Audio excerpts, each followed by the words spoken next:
Okay, here's the kit that arrived in the mail today.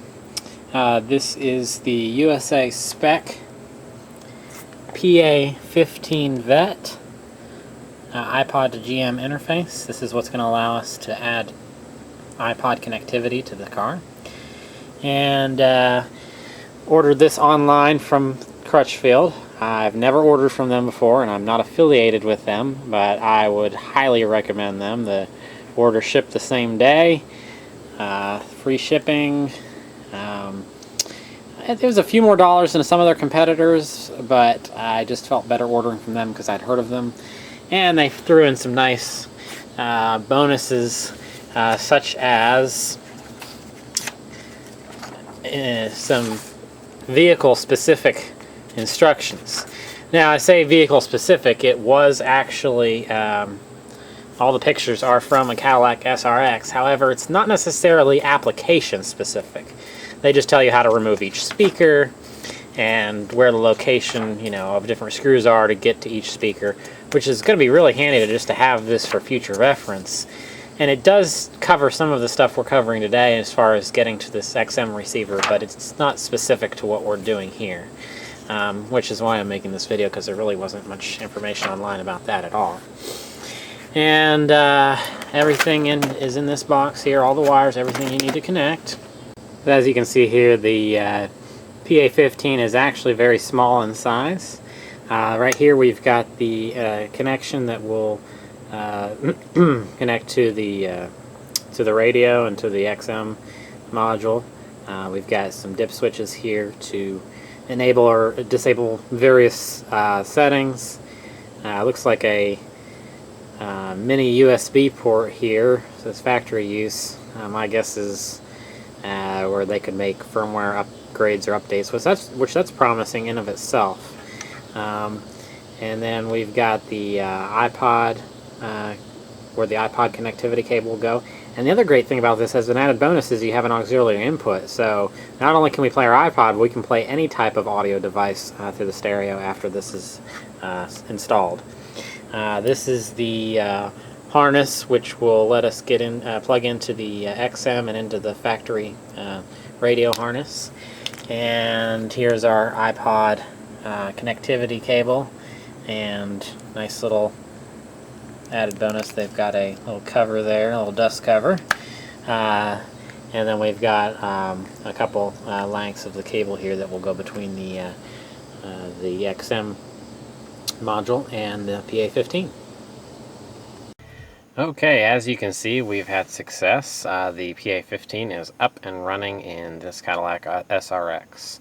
What we want to do now is give you a brief demonstration on how exactly to operate the PA15 after you have it installed. Basically, the PA15 takes over the XM1 band once you install it. So where normally you have two XM bands, and really the only difference between the two is the two sets of presets. Now you'll just have the one XM band. So basically you can just scroll through the available bands like normal. You got AM and FM, and then XM1 is now the iPod, and then XM2 is just your regular XM radio. So we'll go back over here to XM1, which is now the iPod kit. And basically the way this works is you've got the F1 through F6 buttons here at the bottom. These now control various play modes of the iPod connectivity kit.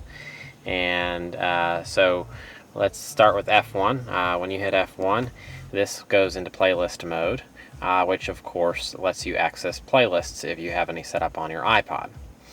And then we've got F2, which is artist mode, which lets you go through by the various artists. And so basically the first number is the fourth artist on the iPod. The second number is the first track. So 4-1 would be the fourth artist listed on the iPod and the first track of that artist. And same thing with all the other functions. If we go to album, right now it's on the 68th album that's listed on the iPod. The first track. And if we change tracks, we just do that like we normally would, either with the knob here, and that keeps it on that 68th album, and changes the track. And the steering wheel controls, of course, work as well, so we can control the track from here as well. Now, as far as controlling which album you're on, or which artist you're on, or which playlist you're on, this took me a minute to figure out on this head unit, because the album isn't, or the user manual isn't very clear on this.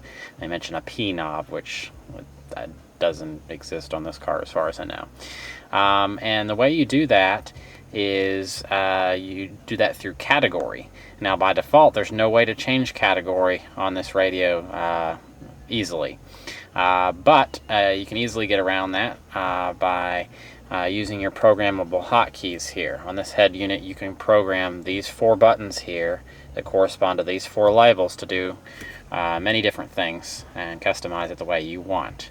And for more information on how to set up these hotkeys, just check out the owner's manual for your car. But what you want to do is look for the option of cat with a box next to it, which I've set up to this hotkey here.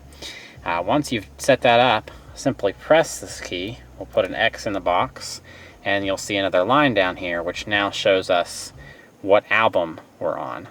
So when we scroll through with the knob that we normally use to change the track information, we are now getting which album you're on.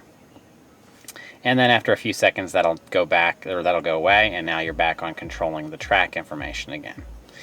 And that took me a little while to figure that out, so hopefully that'll save you some time. Okay, so there was album on F3. F4 is all, which just plays all the tracks on the iPod. F5 puts it in direct mode. This takes the control away from the head unit for the most part. Also takes away your track information, so that's the only disadvantage. But the advantage is the iPod is now unlocked. So you can actually go through the iPod like you normally would and select an album and select a song and get right to it. So that's a little bit quicker of a way to do navigation as far as your music library goes if you've got a lot of it.